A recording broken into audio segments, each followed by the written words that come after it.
तो दोस्तों, अपने पुराने वीडियोस में यूरोप के हालातों को लेकर जो डर मैं जताया करता था, लगता है वो सही साबित होना शुरू हो गया है। जो समाचार निकलकर सामने आ रहे हैं वो बहुत डरावने हैं और यूरोप की भयावह स्थिति को सामने ला रहे हैं।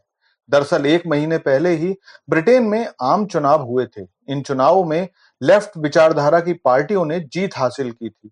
इन पार्टियों का मानना है कि ब्रिटेन में शरणार्थियों के आने पर कोई रोक नहीं होनी चाहिए और वो सभी शरणार्थी, चाहे वो वैध हों या अवैध शरणार्थी हों, उनके सारे अधिकार एक आम ब्रिटेन के नागरिक जैसे होने चाहिए। और इस सोच ने आज ब्रिटेन को गृह युद्ध की आग में झोंक दिया है। जो तस्वीर निकलकर सामने आ रही हैं, उनसे लग ही नहीं रहा कि ये वही देश है जिसके बारे में कहा जाता था कि इनके राज्य में सूरज कभी अस्त नहीं होता है।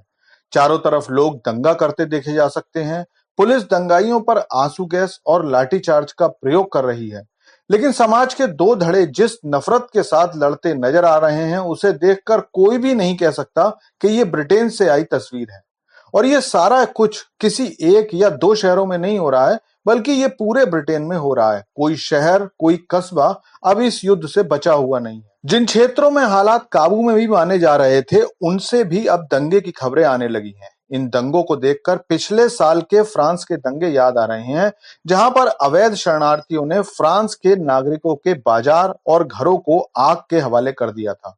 पुलिस अपनी पूरी कोशिश कर तो रही है, लेकिन आश्चर्य की बात यह है कि खुद प्रशासन और पुलिस भी शरणार्थियों की तरफदारी करते हुए नजर आ रहे हैं और ब्रिटेन के राष्ट्रवादी तथ्यों पर बल प्रयोग कर रहे हैं।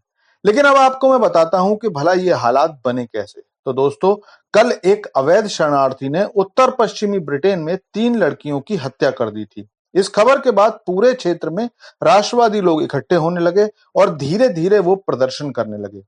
अपने नारों में वो शरणार्थियों का विरोध कर रहे थे और सरकार से सभी अवैध शरणार्थियों को वापस भेजने की मांग कर रहे थे।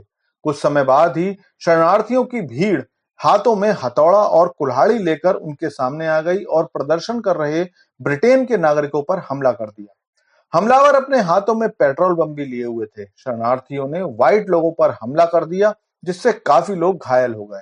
अब व्हाइट लोगों ने इन ब्लैक शरणार्थियों पर जवाबी कार्रवाई करने की कोशिश की तो पुलिस आ गई और उन्होंने व्हाइट लोगों को ही मारना शुरू कर दिया। इस बीच ब्लैक्स अपने ग्रुप्स बनाकर बाजारों में और गाड़ियों में आग लगाते हुए देखे गए और साथ ही धार्मिक नारे लगाते हुए भी देखे गए।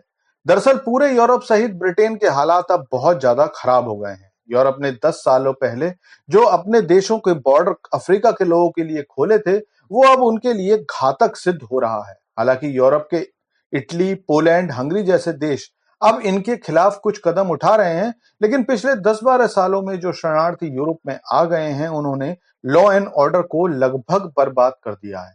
फ्रांस, जर्मनी, इटली, ब्रिटेन जैसे देशों में शहरों की डेमोग्राफी पूरी तरह से बदल गई है। इन लोगों ने उन देशों की संस्कृति और रहन सहन को नष्ट करना शुरू कर दिया है, जिसके कारण केवल ये देश ही नहीं, बल्कि आने वाले समय में अमेरिका भी इसी हालात से गुजरने वाला है।